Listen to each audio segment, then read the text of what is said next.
2025 में 21 अरब डॉलर की बिटकॉइन डकैती ने G20 शिखर सम्मेलन को एक वैश्विक लाइव क्राइम थ्रिलर में बदल दिया। कैमरों की चमक के बीच दक्षिण कोरिया के राष्ट्रपति को मौके पर ही गोली मार दी जाती है।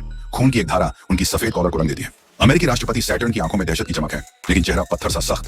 उन्होंने सामने खड़े हमलावर की गर्दन पर बंदूक तान दी। मैं अपने देश को आतंकियों के हवाले नहीं करूंगी। अपराधियों ने एआई की मदद से नेताओं की आवाज में फर्जी भाषण बनाए, जिससे दुनिया भर में अफरा तफरी मच गई। सोशल मीडिया पर जनता बढ़ गई, कुछ गुस्से में सड़कों पर निकल आए, कुछ सदमे में खामोश रहे। वैश्विक वित्तीय प्रणाली धराशायी हो रही थी। बुडापेस्ट की तंग गलियों में एक खूबसूरत हैकर भाग रही थी। उसकी सांसें तेज थीं, आंखों में डर और जिद दोनों। पीछे से एक साया आया, सेवानिवृत्त अधिकारी अजू। उसने फुसफुसाया, माफ करना, लेकिन तुझसे बड़ा मिशन है मेरा, और सुई उसकी गर्दन में समा गई। हैकर की आंखें फैल गईं और उसके हाथ से वॉलेट छीन लिया गया। व्हाइट हाउस के लॉन पर राष्ट्रपति सैटर्न मुक्के मारते हुए पसीने में डूबी थी। उनकी बेटी सेलेना दूर से देख रही थी, नफरत और दुख के मिले जुले भाव के साथ।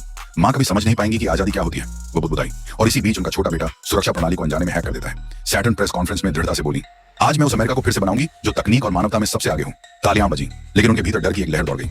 एयरफोर्स वन में राष्ट्रपति ने कहा, एक सदी पहले मेरे जैसे लोग वोट भी नहीं दे सकते थे, और आज मैं राष्ट्रपति हूं। उनकी आंखें भर आईं, लेकिन उन्होंने आंसू गिरने नहीं दिए। केप टाउन में सुरक्षा अभेद्य थी, लेकिन भीतर कोई भयानक साजिश जन्म ले रही थी। अजू, जिसका नाम अब शैतान के रूप में लिया जा रहा है, अपने प्लान के हर हिस्से पर मुस्कुरा रहा था।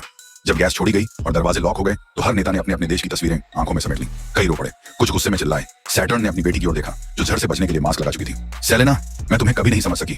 उनकी आवाज कांप रही थी। और आपने कभी कोशिश भी नहीं की मां, सेलेना ने जवाब दिया।